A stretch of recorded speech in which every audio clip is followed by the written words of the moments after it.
masyarakat kita tuh sering ngerasa kalau rumah itu urusannya publik.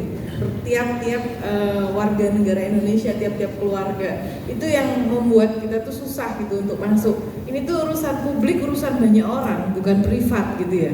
Itu cara berpikir yang sedikit berbeda gitu. Itu kenapa kok pemerintah itu mengurusi perumahan, ngatur pasar perumahan, memastikan tiap warga negara Indonesia punya akses untuk rumah. Makanya itu masuknya ke urusan publik gitu. Ya. Rumah swadaya itu bisa diusahakan baik sendiri maupun berkelompok dan dibangun atas prakarsa dan upaya masyarakat baik secara mandiri maupun berkelompok. Terlepas kementerian itu bagian dari infrastruktur atau di Pemda itu bagian dari tata ruang gitu ya, ada bareng gitu nama dinasnya. Tapi ini sebenarnya gimana caranya, esensinya swadaya itu caranya supaya warga itu bisa mendapatkan rumah layak, entah dia membeli, entah dia nabung dulu bahan bangunan gitu ya, tidak hanya terbatas dari program-program pemerintah selama ini gitu.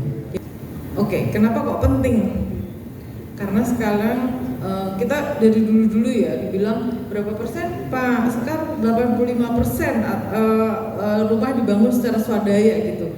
Nggak cuman itu. Ini kalau menurut saya selain kita memperdebatkan soal data, itu yang di depan sana itu kita ngadepin ini bencana gitu.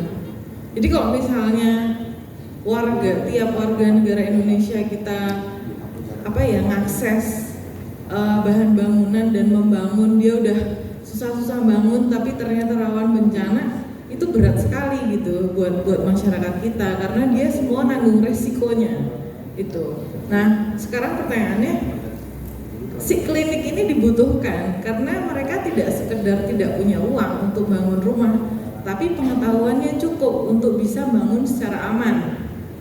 Jadi pencegahan ya rumah tidak layak huni nanti.